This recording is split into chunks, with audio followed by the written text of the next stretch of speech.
ఒకప్పుడు IT job అంటే అందరూ కూడా పరుగులు పెట్టి మరి జాయిన్ అయ్యేవారు. అంతే రేంజ్‌లో ఇటు ఇంజినీరింగ్ కాలేజీలు కూడా అంతే రేంజ్‌లో పుట్టుకొచ్చాయి. సో, ఐటీ తీసుకునేటువంటి వాళ్ళ సంఖ్య, స్టూడెంట్స్ సంఖ్య కూడా భారీ ఎక్కువగా ఉండేది. సో, బట్ ఇప్పుడు మాత్రం కొంత పరిస్థితులు మారినట్టుగా కనబడుతున్నాయి. కరోనా తర్వాత 2019 తర్వాత ఎస్పెషల్‌గా. సో, ఇప్పుడు ఐటీ అంటేనే కొంత భయపడుతున్నారా అనేటువంటి క్వెషన్ మార్క్ వచ్చింది. అంతే విధంగా ఐటీ కంపెనీలు కూడా లే ఆఫ్ చేయడము, తర్వాత క్యాంపస్ రిక్రూట్‌మెంట్‌లను ఆపేయడం అనేది ఇప్పుడు కొంత క్వెషన్ మార్క్‌గా తయారైంది. ఐటీ చదివిన వాళ్ళ పరిస్థితి ఏంటి అనేటువంటి గందరగోళమైనటువంటి సిచ్యువేషన్‌లో ఉన్నారు. సో, దీనికి సంబంధించి అసలు ఐటీ క్యాంపస్ రిక్రూట్మెంట్లు ఎందుకు ఆగిపోయాయో తెలుసుకునేటువంటి ప్రయత్నం చేద్దాం. మనతో పాటు హను ఎండూరి ఉన్నారు. సో, సార్ ఎట్లా ఉంది సార్ సిచ్యువేషను? అంటే కరోనా నుంచి చాలా ఎక్కువ మంది వర్క్ ఫ్రమ్ హోమ్ ఇచ్చారు. ఆ ప్యాటర్న్‌కి మనం అలవాటు పడ్డాము. తర్వాత వర్క్ ఫ్రమ్ హోమ్ ఇచ్చారు. బట్ ఇప్పుడు సిచ్యువేషన్ చూస్తే అసలు క్యాంపస్ రిక్రూట్మెంట్స్ అనేవి కనబడట్లేదు అని అంటున్నారు. నిజంగా అట్లాంటి సిచ్యువేషన్ ఉందా? అంటే క్యాంపస్ రిక్రూట్మెంట్స్ కొంత స్లో అయిన మాట వాస్తవమే. దాంట్లో బేసిక్గా కంపెనీస్ అన్నీ కూడా ఒకటి కాస్ట్ కట్ చేసుకుందాం అనేది ఒకటి. మరి ఈ కాస్ట్ కట్ చేసుకోవడం అనే దాంతో పాటు ఒకటైతే రెండోది ఆపర్చునిటీస్ పెరగడం అనేది రెండోది. ఈ కాస్ట్ కట్ చేసుకోవడం ఎందుకు వచ్చింది అంటే 2020 అనేది 19లో మనకి కోవిడ్ వచ్చిన తర్వాత డిజిటల్ అడాప్షన్ అనేది పెరిగింది. అంటే మనకి ప్రతి ఒక్కళ్ళు కూడా స్మార్ట్ ఫోన్ వాడటం పెరిగింది. అది 4G కావచ్చు, 5G కావచ్చు. అంటే డేటా క్రియేషన్ పెరిగింది. కోవిడ్ వలన మనం 5 సంవత్సరాల ముందుగా డిజిటల్ని అడాప్ట్ చేసుకున్నాం. దానితో ఏమైపోయింది, సడన్గా ఒక్కసారిగా డిమాండ్ రావడంతో so digital technologies, digital tools, digital transformation అనేటువంటి మాటలన్నీ కూడా మనం వినుంటాం. అప్పుడు హైరింగ్స్ అనేవి చాలా బీభత్సంగా చేశారు. యూఎస్లో కానివ్వండి, ఫర్ ఎగ్జాంపుల్ మీరు మైక్రోసాఫ్ట్ తీసుకున్నట్టయితే యూఎస్లో డబుల్ ద శాలరీస్ ఇచ్చారు 2021లో. సో అలాంటి పరిస్థితి నుంచి అప్పుడు అమెరికాలో కూడా ఒక్కొక్కళ్ళు 2-3 జాబులు చేసేవాళ్ళు. ఇండియాలో కూడా 2 జాబులు చేసిన పరిస్థితి చూసాం. సో అంత ఆపర్చునిటీస్ స్పర్ట్ అనేది ఒక్కసారిగా వచ్చి దాని తర్వాత ఎప్పుడైతే కోవిడ్ తగ్గింది, దాని తర్వాత ఆన్లైన్ నుంచి ఆఫ్లైన్ మోడ్లోకి వెళ్ళిన తర్వాత కొంత ఆపర్చునిటీస్ తగ్గడం మాట వాస్తవం. రెండోది అంటే అక్కడ లే ఆఫ్స్ జరుగుతున్నాయి అనే దాంట్లో కూడా లే ఆఫ్స్ అయిపోయి ఒకప్పుడులాగా రిసెషన్ వచ్చి వెనక్కి ఇండియా వచ్చేసిన పరిస్థితులు అయితే ఎవరూ లేరు గ్లోబల్గా చూసినట్లయితే. కానీ at the same time opportunities పరంగా కూడా చేంజెస్ వచ్చాయి. అంటే రిక్వైర్మెంట్స్ స్టూడెంట్స్ ఒకప్పుడులో లాగా ఏదో మాకు C++ వచ్చు, ఏదో కాస్త మాకు మాట్లాడటం వస్తే చాలు అనుకునే పరిస్థితులు ఒకప్పుడు జాబ్స్ వచ్చేవి. ఇవాళ ఆ పరిస్థితి లేదండి. ఇవాళ డిజిటల్ ట్రాన్స్ఫర్మేషన్ వచ్చిన తర్వాత అంటే 2019కి అండ్ ఈ టెక్నాలజీ అడాప్షన్ అనేది కంప్లీట్గా చేంజ్ అయిపోయింది. 2019-20కి ముందు టెక్నాలజీ 2018 అంటే డేటా ట్రాన్స్ఫర్మేషన్, బేసిక్గా డేటా సైన్సెస్ అనేది వచ్చాయి. అండ్ అలాగే ఆర్టిఫిషియల్ ఇంటెలిజెన్స్ అనేది ప్రతి జీవితంలో ప్రతి దాంట్లోనూ కూడా భాగమైపోయిన పరిస్థితికి వచ్చింది. సో పిల్లలు ఎవరైతే కాలేజ్ నుంచి ఇంకా స్టిల్ ఓల్డ్ సిలబస్ చదువుతూ ఉండి, ఎవరైతే ఓల్డ్ ఏమీ నేర్చుకోకుండా నేను జస్ట్ బ్యాచిలర్స్ డిగ్రీ సంపాదించుకుంటే నాకు జాబ్ వస్తుంది అనేటువంటి నేచర్ ఏదైతే దాన్ని ఫాలో అయ్యి ఉన్నారో వాళ్ళు డెఫినెట్గా హార్డ్ టైం చూస్తున్నారు. క్యాంపస్ ఇవాళ రాకపోవడం కారణం కూడా క్యాంపస్ తగ్గటం అనేది వాళ్ళ కాస్ట్ కటింగ్ అయితే ఆపర్చునిటీస్ అనేవి అడిగేది కంపెనీస్ని కూడా కొత్త టెక్నాలజీస్ పైన ఆపర్చునిటీస్ వస్తున్నాయి. మరి కంపెనీస్ కూడా అడాప్ట్ చేసుకోవాలి, అప్స్కిల్ చేసుకోవాలి వాళ్ళు కూడా. సో ఈ ప్రాసెస్లో వాళ్ళు అడాప్ట్ చేసుకొని అలాగే at the same time industry ఏమో న్యూ టెక్నాలజీస్ అడుగుతూ ఉంది, ఎకడమిక్ ఏమో ఇంకా న్యూ టెక్నాలజీస్కి అడాప్ట్ అవ్వని పరిస్థితిలో ఉన్నారు. సో ఎకడమిక్స్లో జరగాల్సినటువంటి మార్పులు బోల్డ్ అనే మార్పులు జరగాలి. ఆ మార్పులు జరిగినట్లయితే అంటే డిజిటల్ టూల్స్, డిజిటల్ టెక్నాలజీస్ పైన పిల్లలు ఇవాళ వరకు ఒక ఇన్స్టాగ్రామో లేకపోతే ఒక డిజిటల్గా కంటెంట్ ఒక వీడియో క్రియేట్ చేసి పోస్ట్ చేయడం చాలా ఈజీగా చేస్తున్నాం.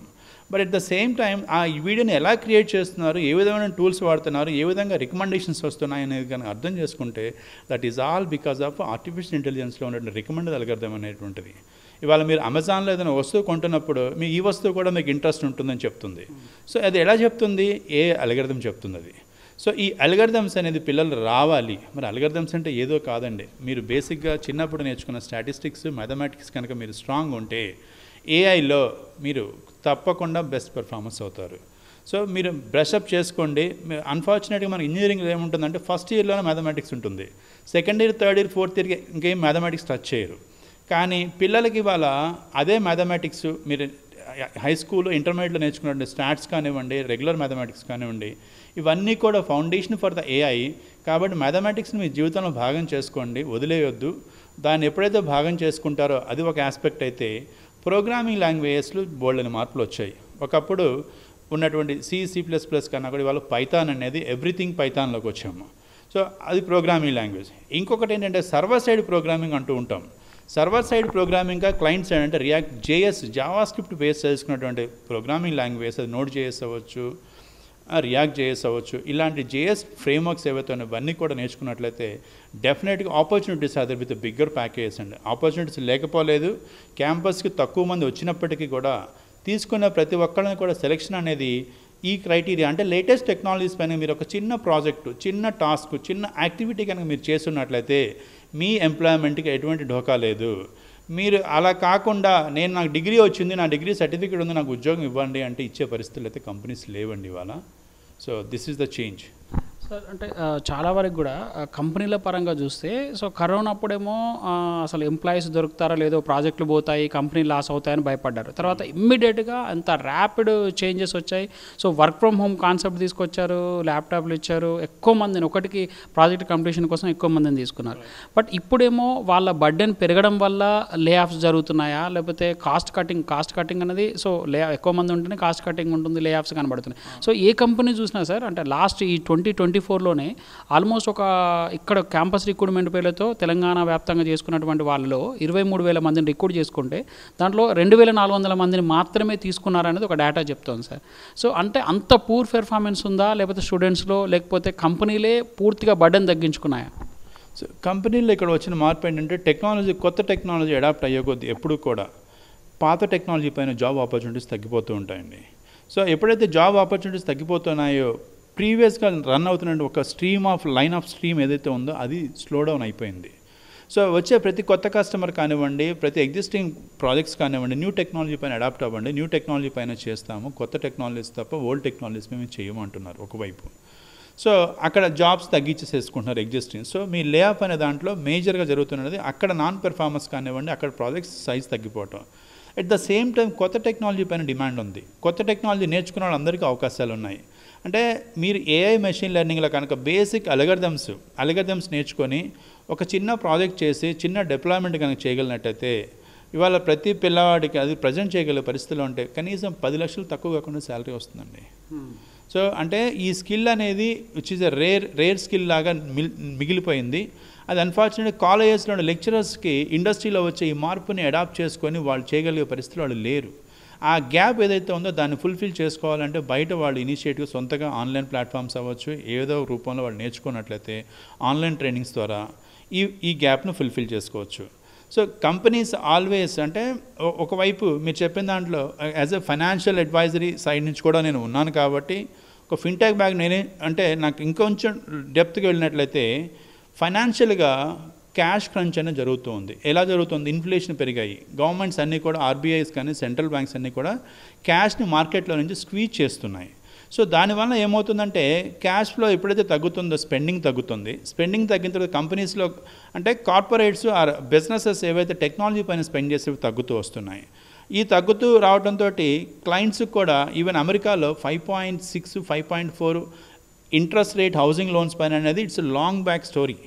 అంటే ఆ ఇంట్రెస్ట్ రేట్లు ఇవాళ రన్ అవుతూనే ఉన్నాయి. స్టేటస్కో నిన్న పాలసీలో కూడా ఏ చేంజ్ లేదు. సో సెంట్రల్ బ్యాంక్స్ అనేవి ఇన్ఫ్లేషన్ కంట్రోల్ చేయడం కోసం, టేమ్ డౌన్ చేయడం కోసం ఏం చేస్తున్నాయంటే ఇంట్రెస్ట్ రేట్స్ హై మెయింటైన్ చేస్తున్నాయి. దానివల్ల స్పెండింగ్ తగ్గిపోతుంది. స్మాల్ మీడియం బిజినెసెస్ స్పెండ్ చేయలేకపోతున్నాయి టెక్నాలజీస్ పైన. అండ్ అవి ఎప్పుడైతే టెక్నాలజీ పైన స్పెండింగ్ తగ్గుతున్నాయి, కొత్త ప్రాజెక్ట్స్ రావడం తగ్గుతున్నాయి. కొత్త ప్రాజెక్ట్స్ ఎప్పుడైతే తగ్గుతున్నాయి, మనకి ఇండియాలో ఆఫ్షోర్ డెవలప్మెంట్కి వచ్చేటువంటి ఆపర్చునిటీస్ తగ్గుతున్నాయి. దాని మూలంగా ఒక క్లయింట్స్ కూడా అంటే కంపెనీస్ కూడా ఎంప్లాయీస్ని నాన్ పెర్ఫార్మెన్స్ కానివ్వండి, లేకపోతే సీనియర్ మిడ్ లెవెల్ ఉన్నటువంటి వాళ్ళు అప్స్కిల్ చేసుకోకుండా వాళ్ళు అలానే ఉండిపోయి మేము కూడా ఉన్నామనే పరిస్థితిలో ఉండేటువంటి వాళ్ళందరినీ కూడా అంటే లే ఆఫ్స్ రూపంలో పంపించేటువంటి ప్రాసెస్ జరుగుతూ ఉందండి. అంటే ఒకప్పుడు అంటే ఐటీ కానీ లేకపోతే ఐటీ కోర్స్ అనగానే ఒకప్పుడు అసలు విపరీతమైనటువంటి క్రేజ్ ఉండేది. సో ఇప్పుడు ఇంకొకటి ఏంటంటే కాలేజ్ కూడా మనం ఒక టాప్ 5, టాప్ 6 అని అట్లా కాలేజ్ పెట్టుకుంటే ఎందుకు అంటే కాలేజీలో ఇక్కడికి క్యాంపస్ రిక్రూట్మెంట్ వస్తాయి, పెద్ద కంపెనీలు వస్తాయి కాబట్టి మనం దాంట్లో సీట్ దొరికితే చాలు మనకు జాబ్ వచ్చినట్టే అన్నటువంటి ఒక ట్రెండ్ ఉండే సార్. ఇప్పుడు పిల్లల్లో ఒక భయం అనేది ఏర్పడుతుంది. టాప్ కాలేజీలో సీట్ వచ్చినా సరే మనకు క్యాంపస్లో రిక్రూట్మెంట్ అవుతామా లేదా, అసలు క్యాంపస్ రిక్రూట్మెంట్లే జరగని పరిస్థితి. అట్లాంటి విద్యార్థులకి మీరేం చెప్తారు?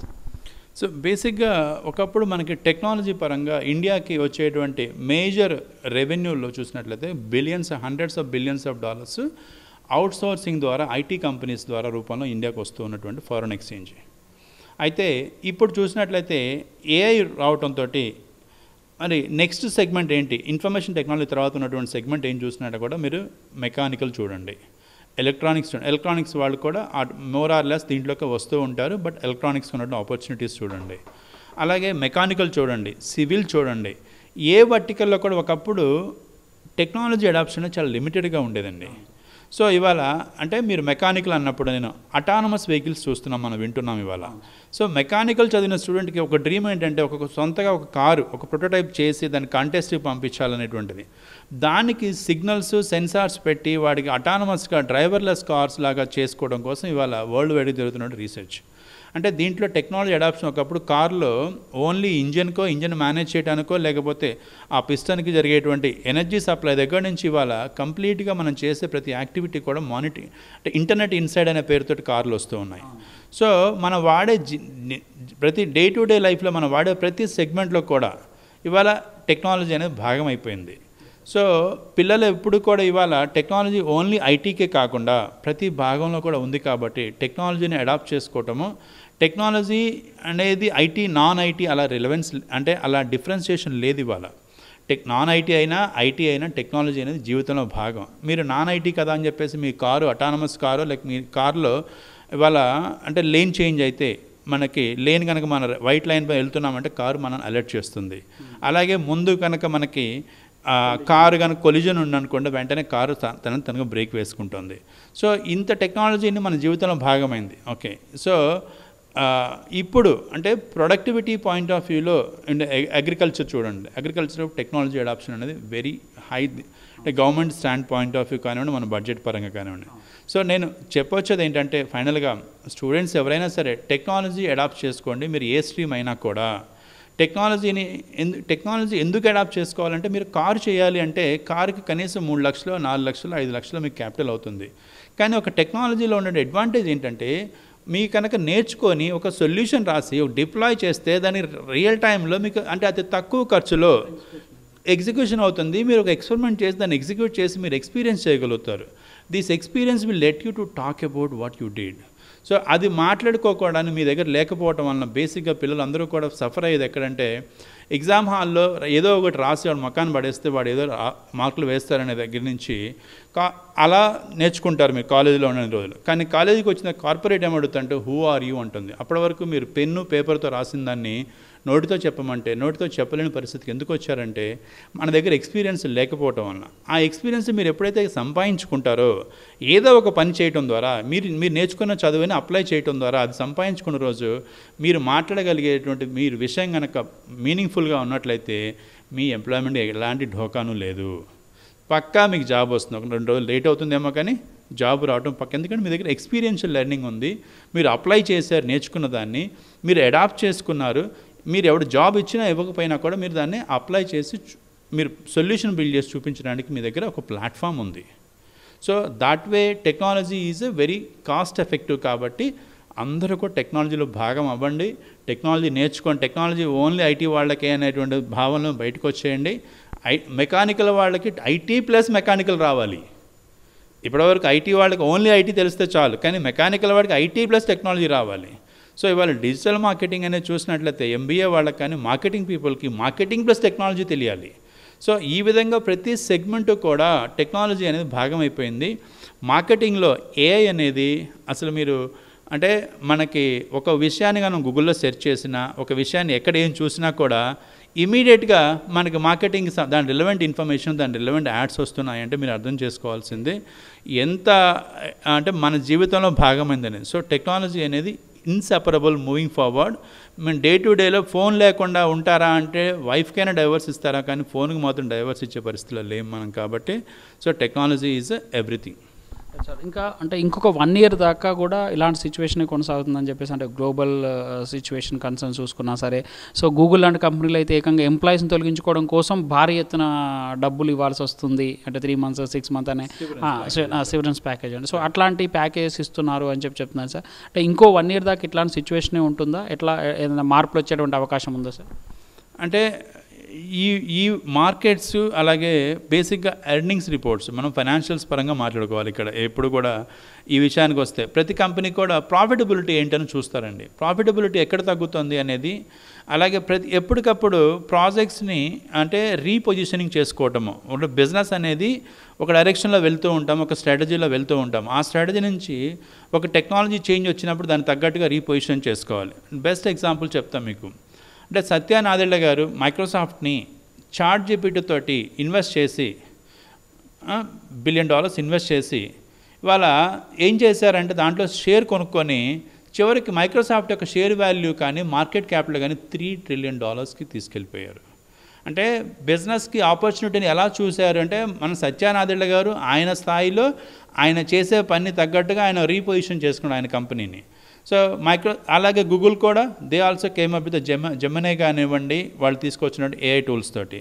సో మన స్థాయిలో మనం కూడా రీపొజిషన్ చేసుకోవాల్సిన అవసరం ఉంది. అండ్ ప్రతి ఒక్కళ్ళు కూడా ఆ రీపొజిషనింగ్ అనేది రెగ్యులర్ రూట్లో కాకుండా మనం కొన్ని మార్పులు ఇండస్ట్రీకి ఏం కావాలో అనేది నెక్స్ట్ 1 ఇయర్ని ఇన్ఫ్లుయెన్స్ చేసేటువంటి ఫ్యాక్టర్స్ ఏంటంటే ఈ కండిషన్ ఇలానే కంటిన్యూ అవుతుందా అంటే, ఒకవైపు ఏమో మనకి ఇజ్రాయిల్, హమస్, వీటి హౌతీ ఈ ఇష్యూస్ ఒకవైపు నడుస్తూ ఉన్నాయి మనకి వార్ పరంగా. ఇంకొక వైపు చూస్తే మనకి రష్యాతోటి అండ్ యుక్రెయిన్ తోటి జరుగుతున్న యుద్ధము, దానికి వాళ్ళ నాటో వాళ్ళు దాదాపు 4 లక్షల కోట్లు మళ్ళీ ఫండ్ చేసి అంటే యుక్రెయిన్కి they are making it stronger. అంటే the longer it gets stretched it's a pain, it's one side some part of the world is burning. అంటే ఇది ఎవరో ఒకళ్ళు ఎవరికి ఏ విధంగా చుట్టుకుంటుందో మనకు తెలియని పరిస్థితి. సో ఈ ఇష్యూస్ కూడా కొంత ఇంపాక్ట్ చేస్తున్నాయి మార్కెట్స్ని. ఎవరికి వాళ్ళకి వెయిట్ అండ్ వాచ్ కానీ కొంచెం భయం కానివ్వండి కొంచెం నడుస్తూ ఉంది మార్కెట్స్లో. ఓకే, షేర్ మార్కెట్స్ బాగా పెర్ఫామ్ చేస్తున్నాయి, అది వేరే సంగతే. సో అది ఇండియా స్టోరీలోనే మనకు ఉన్నటువంటి ఆపర్చునిటీని బట్టి అది వెళ్తూ ఉంది. కానీ మార్కెట్స్ గ్లోబల్గా అయితే ఆ ప్రెషర్లో ఉన్నాయి. ఇంట్రెస్ట్ రేట్స్, ఇన్ఫ్లేషన్ రేట్లు తగ్గాలి. వాళ్ళ అమెరికాలో ఒకప్పుడు ఒక $100కి అంటే 10 ఇయర్స్ బ్యాక్ ఒక $100-150 పెడితే per person can lead good life. అంటే ఫుడ్, గ్రాసరీస్ సరిపోతాయి. ఇవాళ $250 అవుతుంది పర్ క్యాండిడేట్ మినిమం. అంటే చాలా నామినల్గా తిన్నా. ఒకప్పుడు బఫే $8 ఉండేది కానీ ఇవాళ $25 అమెరికాలో. సో కాస్ట్ అనేది అక్కడ పెరిగిపోయింది. అక్కడ కూడా they are also struggling. So cost cut చేయాలంటే మార్కెట్లో నుంచి డబ్బులు స్క్వీజ్ చేయాలి. డబ్బులు స్క్వీజ్ చేస్తే లిక్విడిటీ తగ్గుతుంది. సో ఇవన్నీ కూడా కోవిడ్ టైంలో ఎక్కువ ఫండింగ్ కూడా ఇవ్వడం వల్ల కూడా కొంత ఇన్ఫ్లేటెడ్ అయితే మాట వాస్తవము. ఆ ఇన్ఫ్లేటెడ్ నుంచి కంట్రోల్ చేస్తుంది. సో నెక్స్ట్ 1 ఇయర్ అనేది అండ్ మనకి ఇండియాలో ఎలక్షన్ ఇయర్ ఒకటి అండ్ యూఎస్లో కూడా ఎలక్షన్ ఇయర్ కూడా. సో ఈ ఇయర్ అనేది సో దీని మూలంగా కూడా కొంత ఇంపాక్ట్ ఉంది. సో దీనివల్ల మనకి ఈ స్ట్రగుల్ అనేది ఇలానే కంటిన్యూ అవుతుంది అన్లెస్ అంటిల్ కన్సాలిడేషన్ ఫేజ్. బేసిక్గా మన మార్కెట్స్ పరంగా చెప్తే ఇక్కడ జాబ్ మార్కెట్ కూడా ఒక టైప్ ఆఫ్ కన్సాలిడేషన్ జరుగుతూ ఉంటుంది. అండ్ కొత్త నీరు యాడ్ చేసుకుంటున్నారు, పాత నీరు ఎవరైతే నాన్ పెర్ఫార్మర్స్ ఉన్నారో వాళ్ళందరినీ కూడా పంపించేస్తున్నారు. సో చాలా గుడ్ ఆపర్చునిటీస్ వస్తాయని దాంతో హోప్తో ఉండొచ్చు అంటారు.